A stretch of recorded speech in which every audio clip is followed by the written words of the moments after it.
ಕಮಲ್ ಶ್ರೀದೇವಿ ಸಿನಿಮಾದಲ್ಲಿ ಒಂದು ಮಹತ್ವದ ಪಾತ್ರವನ್ನು ನಿರ್ವಹಿಸಿರುವಂಥ ನಟ ಕಿಶೋರ್ ಅವರು ನಮ್ಮ ಜೊತೆಗಿದ್ದಾರೆ. ಅವ್ರನ್ನ ಮಾತಾಡಿಸ್ತಾ ಹೋಗ್ತೀನಿ. ಸರ್, ಯಾವುದೇ ಸಿನಿಮಾ ಇರಲಿ, ಯಾವುದೇ ಪಾತ್ರ ಇರಲಿ, ಅಳೆದು ತೂಗಿ ಅದು ಸರಿನೋ ತಪ್ಪೋ ಅನ್ನೋ ಒಂದು ಅಳತೆ ಹಾಕಿ ನೀವು ಸಿನಿಮಾಕ್ಕೆ ಗ್ರೀನ್ ಸಿಗ್ನಲ್ ಕೊಡುವಂಥ ತುಂಬ ಚೂಸಿ ಸಿನಿಮಾಗಳಲ್ಲಿ. ಸೊ ಯಾಕೆ ಈ ಥರ ಒಂದು ಯೋಚನೆಗಳು ಅಂತ? ಇಲ್ಲ, ಅದೇ ಇವಾಗ ಇನ್ನೊಂದು ಕಡೆ ಎಲ್ಲ ಹೇಳ್ತಾ ಇದ್ದೆ.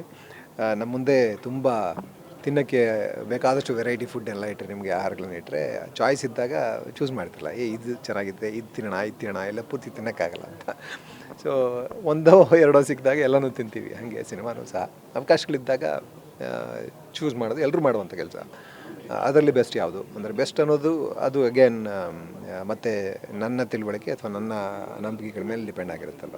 ನಾನು ಹೆಂಗೆ ಕಲ್ತಿದ್ದೀನಿ, ಯಾವುದು ಸರಿ ಅಂತ ನನಗೆ ಅನಿಸಿದ ಮೇಲೆ. ಸೊ ಅವಕಾಶಗಳು ಹೆಚ್ಚಿಗೆ ಇದ್ದಾಗ ಆ ಥರ ಆಯ್ಕೆ ಮಾಡಿದ್ದಿದೆ. ಈಗಿರೋ ಹಂತದಲ್ಲಿ ಅವಕಾಶಗಳು ಕಡಿಮೆ ಇದ್ದಾಗಲೂ ಒಂದು ಲೆವೆಲ್ಗೆ ಆಯ್ಕೆ ಮಾಡ್ಬೋದು ಅನಿಸುತ್ತೆ. ಹೊಟ್ಟೆ ಬಾಳಕ್ಕೋಸ್ಕರನೇ ಅದನ್ನು ಮಾಡಬೇಕು ಅಂತೇನಿಲ್ಲ, ಅನಿವಾರ್ಯತೆ ಅದಕ್ಕೋಸ್ಕರ ಮಾಡ್ತೀವಿ ಅಂತೇನಿಲ್ಲ.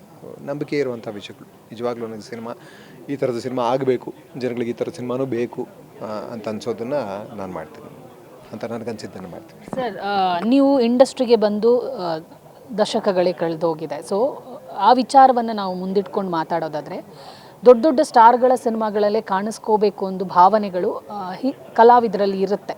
ನೀವು ಅದನ್ನೆಲ್ಲ ಪಕ್ಕಕ್ಕಿಡ್ತೀರಾ, ಹೊಸಬ್ಬರ ಸಿನಿಮಾಗಳಿಗೆ ಹೆಚ್ಚು ಒತ್ತನ್ನು ಕೊಡ್ತೀರಾ. ಈ ಮನಸ್ಥಿತಿ ಇಲ್ಲ, ಅದನ್ನೇ ಪಕ್ಕಕ್ಕೇನು ಇಟ್ಟಿಲ್ಲ, ಅದನ್ನು ಬಳಸ್ಕೊಂಡಿದ್ದೀನಿ ನಾನು. ಸ್ಟಾರ್ಗಳನ್ನು ಬಳಸ್ಕೊಂಡಿದ್ದೀನಿ. ಈಗ ರಜನಿ ಅವ್ರ ಸಿನಿಮಾಗಳನ್ನೆಲ್ಲ ಮಾಡಿದೆ, ಮುಂಚೆ ಶಿವಣ್ಣನ ಸಿನಿಮಾಗಳಲ್ಲಿ ಮಾಡಿದ್ದೀನಿ. ಸ್ಟಾರ್ಗಳ ಸಿನಿಮಾ ಒಂದು ದೊಡ್ಡ ಆಡಿಯನ್ಸ್ನ ಕೊಡುತ್ತೆ. ಯಾಕಂದರೆ ಸ್ಟಾರ್ ಅಂತ ಅಂದಾಗ ಅಗೇನ್ ಸ್ಟಾರ್ ಜೊತೆಗೆ ಒಂದು ದೊಡ್ಡ ಫ್ಯಾನ್ ಬೇಸ್ ಇರುತ್ತೆ. ಅವರು ಈ ಸಿನಿಮಾ ನೋಡಿದವರು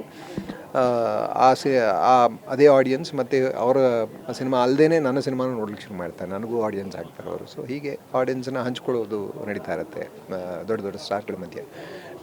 ಅದು ಅವ್ರಗಳ ಕರ್ತವ್ಯ ಕೂಡ. ಅವರು ಬೇರೆ ಬೇರೆ ನಟರ ಜೊತೆ ಅವರ ಆಡಿಯನ್ಸ್ನ ಹಂಚ್ಕೊಳ್ಳೋದು ಅವ್ರ ಕರ್ತವ್ಯ ಕೂಡ. ಹಾಗೆ ಆಸ್ತಿ ತಾನೇ ಅದು, ಒಂಥರ ಆಸ್ತಿ ಆಡಿಯನ್ಸ್ ಎಲ್ಲ. ಅವ್ರನ್ನ ಹಾಗೆ ಹಂಚ್ಕೊಂಡು ನೆಕ್ಸ್ಟ್ ಜನ್ರೇಷನ್ಗೆ ಬಿಟ್ಟು ಹೋಗ್ತಾ ಇರೋದೇ ಕೆಲಸ ಅಲ್ಲ. ಸೊ ಅದನ್ನು ಬಳಸ್ಕೊತೀನಿ. ಆದರೆ ಹೆಚ್ಚಿಗೆ ಹೊಸ ಸಿನಿಮಾಗಳನ್ನ ಮಾಡೋದು ನನಗೆ ಇದಾಗುತ್ತೆ. ಯಾಕಂದರೆ ಸ್ಟಾರ್ ಅಂದ ತಕ್ಷಣ ಅಗೇನ್ ಫ್ಯಾನ್ ಬೇಸ್ನ ಎಕ್ಸ್ಪೆಕ್ಟೇಷನ್ಗೆ ಸಿನಿಮಾಗಳು ಮಾಡಬೇಕಾದಂಥ ಒತ್ತಡದಲ್ಲಿ ಅವ್ರು ಇರ್ತಾರೆ. ಹಾಗಾಗಿ ಸುಮಾರು ಲಿಮಿಟೇಷನಲ್ಲಿ ಕೆಲಸ ಮಾಡಬೇಕಾಗುತ್ತೆ ಪಾಪ ಅವರು. ಎಷ್ಟೇ ಆಸೆ ಇದ್ರು, ಈಗ ಅಣ್ಣವ್ರಿಗೇ ಎಷ್ಟೋ ಏನೇನೋ ಮಾಡಬೇಕು ಪಾತ್ರಗಳಂತೆಲ್ಲ ಆಸೆ ಇತ್ತು. ಅವರು ತಾಯಿಗೆ ತಕ್ಕ ತಂದೆಗೆ ತಕ್ಕ ಯಾವುದು ಆ ಸಿನಿಮಾದಲ್ಲಿ ಸುಮಾರು ಒಂದು ವುಮನೈಸರ್ ರೋಲ್ ಎಲ್ಲ ಮಾಡಿದ್ರು. ಪಾಪ ಒಬ್ಬ ಆ್ಯಕ್ಟ್ರಾಗಿ ಇರುತ್ತಲ್ಲ, ಏನೋ ಹೊಸದಾಗಿ ಮಾಡೋದು. ಒಂದು ಜನ ಒಪ್ಕೊಳ್ಳಿಲ್ಲ, ಆಡಿಯನ್ಸ್ ಒಪ್ಕೊಳ್ಳಿಲ್ಲ, ಅವ್ರ ಫ್ಯಾನ್ಸ್ ಒಪ್ಕೊಳ್ಳಿಲ್ಲ, ಅಣ್ಣವ್ರು ಹೇಳೋ ಮಾತಲ್ಲ ಇದು ಅಂತೆಲ್ಲ. ಸೊ ಲಿಮಿಟೇಷನ್ ಆಗಿಬಿಡುತ್ತೆ ಒಬ್ಬ ಆ್ಯಕ್ಟ್ರಿಗೆ. ಒಬ್ಬ ಸ್ಟಾರ್ ವ್ಯಾಲ್ಯೂ ಅನ್ನೋದು ಲಿಮಿಟೇಷನ್ ಆಗಿಬಿಡುತ್ತಲ್ಲ. ಆ ಥರ ಲಿಮಿಟೇಷನಲ್ಲಿ ಕೆಲಸ ಮಾಡಿದಾಗ ಅಗೇನ್ ಬೇರೆ ಪಾತ್ರಗಳು ಲಿಮಿಟ್ನೊಳಗೇ ಇರ್ತವೆ. ಸೊ ಬೇರೆ ಪಾತ್ರಗಳು ಹೀಗೆ ಒಂದು ಸ್ಟೀರಿಯೋಟಿಪಿಕಲ್ ಒಂದು ರೋಲ್ ಒಳಗೇ. ಬಟ್ ಅಲ್ಲಲ್ಲಿ ಎಕ್ಸ್ಪೆರಿಮೆಂಟ್ ಮಾಡುವಂಥ ಸ್ಟಾರ್ಗಳು ಇದ್ದಾರೆ. ಬಟ್ ಮೆಜಾರಿಟಿ ಆಗಿರುವಾಗ ಅದನ್ನು ಅವಾಯ್ಡ್ ಮಾಡಿ ಈ ಕಡೆಗೆ ಬರೋದೇ ಹೆಚ್ಚಿಗೆ ಇರುತ್ತೆ. ಬಟ್ ಆಡಿಯನ್ಸ್ ಹೆಚ್ಚಿಗೆ ಬೇಕು ಅಂದಾಗ ಸ್ಟಾರ್ಗಳ ಸಿನಿಮಾ ಖಂಡಿತ ಮಾಡಲೇಬೇಕು. ಸರ್, ಈಗ ನೀವು ಹೇಳ್ತೀರಿ ಸ್ಟಾರ್ಗಳಂದಾಗ ಫ್ಯಾನ್ ಬೇಸ್ ಇರುತ್ತೆ ಅಂತ. ಬಟ್ ಇತ್ತೀಚಿನ ದಿನಗಳಲ್ಲಿ ನಿಮ್ಗೆ ಅನ್ನಿಸ್ತಾ ಇಲ್ವಾ ಫ್ಯಾನ್ಸ್ಗಳು ಸೋಷಿಯಲ್ ಮೀಡಿಯಾಗಳನ್ನು ಬೇರೆ ರೀತಿಯಲ್ಲೇ ಉಪಯೋಗಿಸ್ತಾ ಇದ್ದಾರೆ ಅಂತ? ಸೊ ಸ್ಟಾರ್ಗಳನ್ನು ಬೆಳೆಸೋದು ಬಿಟ್ಟು ಅವರನ್ನು ಇನ್ನಷ್ಟು ಕೆಳಗೆ ತಳ್ಳುವಂಥ ಪ್ರಯತ್ನದಲ್ಲಿ ಫ್ಯಾನ್ಸ್ಗಳಿದ್ದಾರೆ ಅಂತ ನಿಮ್ಗೆ ಅನ್ನಿಸ್ತಿಲ್ಲ? ಅದು ಸ್ಟಾರ್ನ ಫ್ಯಾನ್ಸ್ ಮಾತ್ರ ಅಂತಲ್ಲ, ಎಲ್ಲ ಕಡೆ ನೋಡಿತಾ ಇದೆ ಅದು. ಅದರಲ್ಲಿ ಅಗೇನ್ ಸಮಾಜದಲ್ಲಿ ದ್ವೇಷ ಅನ್ನೋದು ಬರ್ತಾ ಇದೆಯಲ್ಲ, ದ್ವೇಷ, ಅಸೂಯೆ ಇಂಥವೆಲ್ಲ ಹೆಚ್ಚಿಗೆ ಆಗ್ತಾ ಇವೆ. ಒಂದು ಮೇಯ್ನಾಗಿ ಅದಕ್ಕೆ ಪೊಲಿಟಿಕಲ್ ಕಾರಣ ಅಂತ ನನಗನ್ಸುತ್ತೆ. ಯಾಕಂದರೆ ತುಂಬ ದೊಡ್ಡ ಫಂಡೆಡ್ ಮೂಮೆಂಟ್ ಅದು. ಫಂಡ್ ಮಾಡಿ ಅಷ್ಟೊಂದು ದುಡ್ಡು ಹಾಕಿ ಇದನ್ನು ದ್ವೇಷವನ್ನು ಹುಟ್ಟಾಕಿ ಹರಡಿಸ್ತಾ ಇರುವಂಥ ಕೆಲಸ ಅದು. ಸೊ ಅದು ಬೇರೆ ಬೇರೆ ರೂಪದಲ್ಲಿ ವ್ಯಕ್ತವಾಗ್ತಾ ಇದೆ ಅಂತ ಅನ್ಸುತ್ತೆ. ಒಂದು ಕಡೆ ಆ ದ್ವೇಷ ಅನ್ನೋದು ಬಂದುಬಿಟ್ರೆ, ಈಗ ನಿಮಗೆ ಒಳ್ಳೆ ನೇಚರ್ ಇರೋನಿಗೆ ಒಬ್ಬನಿಗೆ ಯಾವುದೋ ಒಂದ್ರ ಬಗ್ಗೆ ದ್ವೇಷ ಹುಟ್ಟು ಹಾಕಿದ್ರೆ ಅವನು ಅದನ್ನೇ ನಾರ್ಮಲೈಸ್ ಮಾಡ್ಕೊಂಡ್ಬಿಡ್ತಾನೆ. ಇನ್ನೊಂದು ಕಡೆ ಹೋಗಿ ಇನ್ನೊಂದನ್ನು ದ್ವೇಷಿಸ್ತಾನೆ, ಇನ್ನೊಂದು ಕಡೆ ಹೋಗಿ ಇನ್ನೊಂದನ್ನು ವಿರೋಧಿಸ್ತಾನೆ. ಒಂದು ಕಡೆ ಒಂದು ಕಲ್ಲಡಿಯೋದು ಅವನಿಗೆ ನಾರ್ಮಲ್ ಅಂತ ಗೊತ್ತಾಗೋಗ್ಬಿಟ್ರೆ, ಇನ್ನೊಂದು ಕಡೆ ಎಲ್ಲ ಕಡೆನೂ ಹೋಗಿ ಎಲ್ಲ ವಿಷಯಕ್ಕೂ ಕಲ್ಲು ತೊಗೊಂಡು ಹೊಡಿಯೋಕ್ಕೆ ಶುರು ಮಾಡ್ತಾನೆ. ಸೊ ಇದನ್ನು ಅಲ್ಲಿಂದ ಮಟ್ಟ ಹಾಕೊಂಬರ್ಬೇಕಾಗತ್ತೆ ನಾವು. ಬದಲಾವಣೆ ಅಲ್ಲಿಂದ ಆಗಬೇಕಾಗತ್ತೆ. ನನ್ನ ಮಟ್ಟಿಗೆ ಈಗ ಒಂದು ಲಾ ಎನ್ಫೋರ್ಸ್ಮೆಂಟ್ ಸೋಷಿಯಲ್ ಮೀಡಿಯಾದಲ್ಲಿ ತೀರಾ ಕೆಟ್ಟದಾಗಿ ಮಾತಾಡೋದು, ಈ ಥರದ ಕೆಟ್ಟ ಕಮೆಂಟ್ಗಳನ್ನ ಕಳಿಸೋದು, ಫೋಟೋಗಳನ್ನ ಕಳಿಸೋದು, ಇಂಥವನ್ನೆಲ್ಲ ಮಾಡಿದವ್ರ ವಿರುದ್ಧ ಅದು ತಪ್ಪು. ಯಾರಿಗೂ ಹಕ್ಕಿಲ್ಲ ಆ ಥರದ್ದು. ಇನ್ನೊಬ್ಬರನ್ನ ಮಾನಸಿಕವಾಗಿ ಅಥವಾ ದೈಹಿಕವಾಗಿ ನಿಂದಿಸುವಂಥ ಅಥವಾ ಅವರಿಗೆ ಹರ್ಟ್ ಮಾಡುವಂಥ ಯಾವ ಹಕ್ಕು ಯಾರಿಗೂ ಇಲ್ಲ. ಎಲ್ರಿಗೂ ಅಭಿವ್ಯಕ್ತಿ ಸ್ವಾತಂತ್ರ್ಯ ಇದೆ, ಎಲ್ಲರೂ ಏನು ಬೇಕಾದ್ರೂ ಮಾತಾಡ್ಬೋದು. ಬಟ್ ಅಭಿವ್ಯಕ್ತಿ ಸ್ವಾತಂತ್ರ್ಯ ಒಂದು ಲಿಮಿಟೆಡ್ ಒಳಗಡೆ ಇರಬೇಕು. ನಾನು ಹೇಳಿದ್ರೆ ಇನ್ನೊಬ್ಬರಿಗೆ ತೀರಾ ಹರ್ಟ್ ಆಗಬಾರ್ದು. ಅವರ ಐಡಿಯಾಲಜಿ ಅಥವಾ ಅವರ ಮಾತುಗಳು ನನಗೆ ಇಷ್ಟ ಆಗಲಿದ್ದಿರ್ಬೋದು. ಆ ಮಾತು ನನಗೆ ಇಷ್ಟ ಆಗಲಿಲ್ಲ ಅಂತ ಹೇಳ್ಬೋದಲ್ಲ, ಇಷ್ಟೇ ಮುಗಿದೋಯ್ತಲ್ಲ. ಆ ಮಾತು ನನಗೆ ಇಷ್ಟ ಆಗಿಲ್ಲ, ಅದು ಸರಿಯಲ್ಲ ನೀವು ಹೇಳಿದ್ದು, ಮುಗಿದೋಯ್ತು. ಅದು ಬಿಟ್ಟು ಬಾಯಿಗೆ ಬಂದಂಗೆಲ್ಲ ಮಾತಾಡಿದ್ರೆ ಅದು ತಪ್ಪು. ಸೊ ಅದನ್ನು ತಡಿಬೇಕು ಅಂತಂದರೆ ಐ ಥಿಂಕ್ ಒಂದು ಲಾ ಎನ್ಫೋರ್ಸ್ಮೆಂಟ್ ಶಿಕ್ಷೆಯಿಂದ, ಇನ್ನೊಂದು ಎಜುಕೇಷನಿಂದ ಅಷ್ಟೇ ಬದಲಾವಣೆ ಸಾಧ್ಯ ಅಂತ ಅನ್ಸುತ್ತೆ. ಲಾಂಗ್ ಟರ್ಮ್ ಬದಲಾವಣೆ ಅಂತಂದರೆ ನಾವು ಮುಂದಿನ ಪೀಳಿಗೆ ಹೀಗಿರಬಾರ್ದು ಅಂತ ನಮಗನ್ಸುತ್ತೆ, ಇದು ಸರಿ ಇಲ್ಲ ಅಂತ ನಮಗನ್ಸುತ್ತೆ. ಮುಂದಿನ ಪೀಳಿಗೆಯನ್ನು ಹೇಗೆ ಸರಿ ಮಾಡ್ಬೋದು ಅಂತ ನಾವು ಯೋಚನೆ ಮಾಡಬೇಕು. ಅದಕ್ಕೆ education definitely becomes very important. ಆದರೆ ನೀವು ಎಜುಕೇಷನಲ್ಲಿ ಏನೇನೆಲ್ಲ ಕೊಡ್ತೀರಾ ಅಂತ, ಈಗಿನ ಥರ ಮಕ್ಕಳನ್ನು ತೆಗೆದಾಕ್ಬಿಡ್ತೀವಿ, ಅದನ್ನು ತೆಗೆದಾಕ್ಬಿಡ್ತೀವಿ ಅಂತೆಲ್ಲ ಮಾಡಿದ್ರೆ ಆಗಲ್ಲ. ಒಂದು scientific approach, scientific thinking, so ಎಲ್ಲವನ್ನೂ ಪ್ರಶ್ನಿಸುವಂಥ ಒಂದು ಮನಸ್ಥಿತಿ ಅವ್ರಿಗೆ ತರಬೇಕು. ಅವನಿಗೆ ಆ ಥರದ ಒಂದು ಥಾಟ್ ಪ್ರೊಸೆಸ್ ಅವ್ರಲ್ಲಿ ಬರೋ ಥರ ಮಾಡಬೇಕು. ಅದು ಸಿನಿಮಾ ಮೂಲಕ ಕೂಡ ಸಾಧ್ಯ. ಸೊ ಆ ಥರದ ವಿಷಯಗಳನ್ನ ಸಿನಿಮಾಗಳನ್ನ ಮತ್ತೆ ಮತ್ತೆ ಮತ್ತೆ ಮತ್ತೆ ಹೇಳ್ತಾ ಇರಬೇಕು. ಅದು ರಿಪಿಟೇಷನ್ ಆಗ್ತಾ ಒಂದು ಪ್ರಶ್ನೆ ಮಾಡುವಂಥ ಮನಸ್ಥಿತಿ ಅವ್ರಿಗೆ ಬರುತ್ತೆ. ಜೊತೆಗೆ ಎಲ್ಲ ವಿಷಯಗಳು, ಈಗ ಒಂದು ಸಿನಿಮಾಲಿ ಒಂದು ಐಡಿಯಾ ತೊಗೊಂಬರ್ತೀವಿ ಅಂತಂದ್ರೆ ನಾವು ಅದು ಬದಲಾವಣೆನೇ ಮಾಡಿಬಿಡುತ್ತೆ ಅಂತಲ್ಲ, ಒಂದು ಪ್ರಶ್ನೆ ಹುಟ್ಟಾಕಿದ್ರು ಸಾಕು. ಇದು ಹೌದಲ್ವಾ, ಇದು ಸರಿ ಅಲ್ವಾ, ಹೌದಲ್ವಾ, ಒಂದು ಹೆಣ್ಣನ್ನು ನಾವು ಹೀಗೆ ನೋಡಬಾರ್ದಾಗಿತ್ತಲ್ವಾ, ಸೊ ನಾವೆಲ್ಲರೂ ಹಿಂಗೆ ನೋಡೋದಲ್ವ. ಅದರಲ್ಲಿ ಈ ಸಿನಿಮಾಲ ಹಾಗೆ ಸುಮಾರು ಸಮಾಜದಿಂದ ಬೇರೆ ಬೇರೆ ವರ್ಗದಿಂದ ಬಂದಂಥ ಜನ ಒಂದು ಹೆಣ್ಣನ್ನು ಹೇಗೆ ನೋಡ್ತಾರೆ ಅನ್ನೋದು ಒಂದು ಇಂಟ್ರೆಸ್ಟಿಂಗ್ ಆದ ಒಂದು ವಿಷಯ ಇದೆ. ಸೊ ಆ ಥರ ಎಲ್ರಿಗೂ ಅದು ರಿಲೇಟ್ ಆಗ್ತಾ ಹೋಗುತ್ತೆ. ಹೌದು, ನಾವು ಹಿಂಗೆ ಯೋಚನೆ ಮಾಡ್ತೀವಲ್ಲ ಹೆಣ್ಣಿನ ಬಗ್ಗೆ, ಯಾಕೆ ಬದಲಾವಣೆ ಮಾಡ್ಕೋಬಾರ್ದು, ಇದು ಸರಿಯಾ ತಪ್ಪ ಅನ್ನೋ ಪ್ರಶ್ನೆ ಬಂದರೂ ಸಾಕು, ಯಾವತ್ತೋ ಒಂದು ದಿವಸ ಬದಲಾವಣೆ ಆಗುತ್ತೆ. ಅನ್ಕೋತೀನಿ. ಬೇಡ ಸರ್. ಇನ್ನೊಂದು ವಿಚಾರ, ಒಂದು ಕಡೆ ಪ್ರಥಮ್ ಹೋರಾಟ, ಇನ್ನೊಂದು ಕಡೆ ರಮ್ಯಾ ಅವರ ಹೋರಾಟ. ಸೊ ಒಬ್ಬ ಸ್ಟಾರ್ ನಟನ ಅಭಿಮಾನಿಗಳಿಂದ ಈ ಥರ ಆಗ್ತಾ ಇದೆ ಅಂದಾಗ, ಸೊ ಅದನ್ನು ಬೇರೆ ಬೇರೆ ಥರ ವ್ಯಾಖ್ಯಾನವನ್ನು ಮಾಡಬಹುದು. ಸೊ ರಮ್ಯಾ ವಿಚಾರವಾಗಿ ಯಾವ ಥರ ಎಲ್ಲ ಫ್ಯಾನ್ಸ್ಗಳು ಕಮೆಂಟ್ಸ್ ಹಾಕಿದ್ದಾರೆ ಅನ್ನುವಂಥದ್ದನ್ನು ಪ್ರೂಫ್ ಬಿದ್ದವ್ರು ತೋರಿಸಿದ್ದಾರೆ. ಒಂದು ಕಡೆ ಪ್ರಥಮ್ಗೆ ಯಾವ ಥರ ಬೆದರಿಕೆಗಳು ಬಂದಿದೆ, ಕರೆಗಳು ಬಂತು, ಸೊ ಯಾವ ಥರ ಅವ್ರಿಗೆ ಮಾನಸಿಕವಾಗಿ ಒತ್ತಡಗಳು ಬಂತು ಅನ್ನೋದನ್ನು ಕೂಡ ಅವರು ಹೇಳ್ಕೊಂಡಿದ್ದಾರೆ. ಇದನ್ನು ಯಾವ ಥರ ಡಿಫೈನ್ ಮಾಡ್ತೀರಾ? ಇಲ್ಲ, ಎಲ್ರಿಗೂ ಹಿಂಸೆ ಆಗುತ್ತೆ ಅದು. ಯಾಕೆಂದರೆ ಅವರೆಲ್ಲರೂ, ಈಗ ರಮ್ಯಾ ಅವರು ಇಲ್ಲಿ ಕನ್ನಡ ಆಡಿಯನ್ಸ್ಗೆ ಆ್ಯಕ್ಚುಲಾಗಿ ಕನ್ನಡ ಭಾಷೆಗೆ, ಸಿನಿಮಾಗೆ ದೊಡ್ಡ ಕೆಲಸ ಮಾಡಿದ್ದಾರೆ. ಅವರ ಸರ್ವಿಸ್ ತುಂಬ ಇದ್ದಿದೆ. ಅಷ್ಟು ವರ್ಷಗಳ ಕಾಲ, ಹೆಚ್ಚು ಕಡಿಮೆ 15-20 ವರ್ಷಗಳ ಕಾಲ ಅವರಿದ್ದರು, ಸಿನಿಮಾ ಆ್ಯಕ್ಟ್ ಮಾಡ್ತಾಯಿದ್ರು. ಸೊ ಅಷ್ಟು ದೊಡ್ಡ ಶ್ರಮ ಇದೆ, ಅಷ್ಟು ದೊಡ್ಡ ಕೊಡುಗೆ ಇದೆ ಸಿನಿಮಾಗೆ.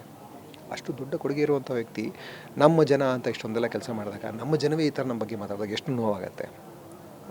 ನನಗೆ ಶಿವಣ್ಣವ್ರ ವಿಷಯದಲ್ಲೂ, ಈಗ ಕಮಲ್ ಸರ್ನ ಕಾಮೆಂಟ್ ಅಂದ್ಬಿಟ್ಟು ಶಿವಣ್ಣ ಅವ್ರ ಬಗ್ಗೆ ಮಾತಾಡೋಲ್ಲ, ನನಗೆ ಅದೇ ಬೇಜಾರಾಯಿತು. 40 ವರ್ಷದ ಶ್ರಮ, 40 ವರ್ಷದ ಸೇವೆ ಅದು ಆ್ಯಕ್ಚುಲಾಗಿ.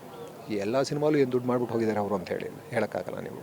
ಸೊ ಅದನ್ನೇ ಕೆಲಸ ಅಂದ್ಕೊಂಡು, ಅದನ್ನೇ ಜೀವನ ಅಂದ್ಕೊಂಡು ಮಾಡಿದವ್ರ ಬಗ್ಗೆ ನೀವು ಅಷ್ಟು ಕೀಳಾಗಿ ಮಾತಾಡ್ತೀರಾ ಅಂತಂದರೆ ಅರ್ಥನ ಮಾಡ್ಕೊಂಡಿಲ್ಲ ಅವ್ರನ್ನ ಅಂತ ಅಷ್ಟೇ. ಅವ್ರಿಗಿರೋ ಕನ್ನಡ ಪ್ರೇಮ ಬೇರೆ ಯಾರಿಗೂ ಇರ್ಲಿಕ್ಕೆ ಸಾಧ್ಯ ಇಲ್ಲ. ನೀವೆಲ್ಲ ಅಷ್ಟು ವರ್ಷ 40 ವರ್ಷ ಒಂದೇ ಕೆಲಸ ಮಾಡ್ತೀರಾ, ಅದು ಅಷ್ಟೊಂದು ಸೋಲುಗಳ ಮಧ್ಯದಲ್ಲಿ ಎಷ್ಟೋ ಸೋಲುಗಳು ಬಂದರೂ ಸಹ ಆ ಸೋಲುಗಳನ್ನೆಲ್ಲ ಎದುರಿಸಿ ಅದೇ ಕೆಲಸ ಮಾಡ್ತೀವಿ ಅಂತಂದರೆ ನಿಜವಾಗ್ಲೂ ದೊಡ್ಡ ತಪಸ್ಸೋದು. ಸೊ ಹಾಗೆ ಮಾಡುವಂಥವ್ರು ರಮ್ಯಾ. ಅಂಥವ್ರಿಗೆ ಈ ಥರ ಆಯಿತು ಅಂತ ನಿಜವಾಗ್ಲೂ ನಾರ್ಮಲ್ ಹೆಣ್ಮಕ್ಳಿಗೆಲ್ಲ ಏನೆಲ್ಲ ಆಗ್ಲಿಕ್ಕೆ ಸಾಧ್ಯ, ಎಷ್ಟೆಲ್ಲ ನೋವಾಗ್ಲಿಕ್ಕೆ ಸಾಧ್ಯ, ಎಲ್ರಿಗೂ ಅಷ್ಟೇ. ಯಾರೇ ಮನುಷ್ಯರಾದವ್ರು ಎಲ್ರಿಗೂ ಅವ್ರ ಬಗ್ಗೆ ವೈಯಕ್ತಿಕವಾಗಿ ಯಾರು ಅವಹೇಳನ ಮಾಡಿದ್ರು, ಟೀಕೆ ಮಾಡಿದ್ರು ಅಂತ ಎಲ್ರಿಗೂ ನೋವಾಗುತ್ತೆ. ಸೊ ಅದು ಖಂಡಿತವಾಗಿ ತಪ್ಪು. ಇನ್ನೊಂದೇನೆಂದರೆ ಅಭಿಮಾನಿಗಳು ಅಂತ ಹೇಳ್ಕೊಂಡು ಇದನ್ನು ಮಾಡೋದಿದೆಯಲ್ಲ, ಅದು ಆ್ಯಕ್ಚುಲಾಗಿ ಯಾವ ನಟರ ಅಭಿಮಾನಿಗಳು ಆ ನಟರಿಗೆ ಕೆಟ್ಟ ಹೆಸರು ಬರುತ್ತೆ. ನಾನು ಇವಾಗಲೂ ಅದನ್ನೇ ಹೇಳ್ತಾ ಇದ್ದೆ. ರಾಜ್ಕುಮಾರ್ ಅವರ ಅಭಿಮಾನಿಗಳನ್ನ ದೇವರು ಅಂತ ಕರೆದ್ರು. ಯಾಕಂದರೆ ಅಷ್ಟು ದೊಡ್ಡ ಶಕ್ತಿ ಅಂತ ಅವ್ರಿಗೆ ಗೊತ್ತಿತ್ತು. ಅವರ ಸಾಧ್ಯತೆಗಳ ಬಗ್ಗೆ ಅವ್ರಿಗೆ ಅಷ್ಟು ದೊಡ್ಡ ಅರಿವಿತ್ತು. ಸೊ ಅವ್ರನ್ನ ಅಂದರೆ ಅವ್ರು ಡೈರೆಕ್ಟಾಗಿ ಹೇಳ್ತಿರ್ಲಿಲ್ಲ, ನಿಮ್ಮ ಕೈಲಿ ಇವೆಲ್ಲ ಸಾಧ್ಯತೆ ಇದೆ ಅಂದರೆ ನೀವು ದೇವ್ರ ಥರ ಅಂತ ಹೇಳ್ಬಿಟ್ಟು ಅವ್ರು ದೇವ್ರ ಥರ ಬಿಹೇವ್ ಮಾಡಬೇಕಲ್ಲ. ಬೇರೆ ಒಂದು ಪಟ್ಟಕ್ಕೆ ಕೂರಿಸಿದ ಮೇಲೆ ಅವ್ರು ಇಳಿಯೋಕ್ಕಾಗಲ್ವಲ್ಲ ಅದರಿಂದ. ಸೊ ಅವ್ರ ಮೂಲಕ ಅಷ್ಟು ದೊಡ್ಡ ಶಕ್ತಿ ಅದು, ಸಿನಿಮಾನ ಉಳಿಸಿರುವಂಥ ಶಕ್ತಿ ಅದು. ಪ್ರೇಕ್ಷಕವ್ರಿಗೆ ಸಿನಿಮಾನ ಉಳಿಸಿದ. ಈಗ ಒಬ್ಬ ನಟನ ಅಭಿಮಾನಿಗಳು ಅಂತಂದರೆ ಸಿನಿಮಾ ಅಭಿಮಾನಿಗಳು ಕೂಡ ಇದ್ದಾರಲ್ಲ.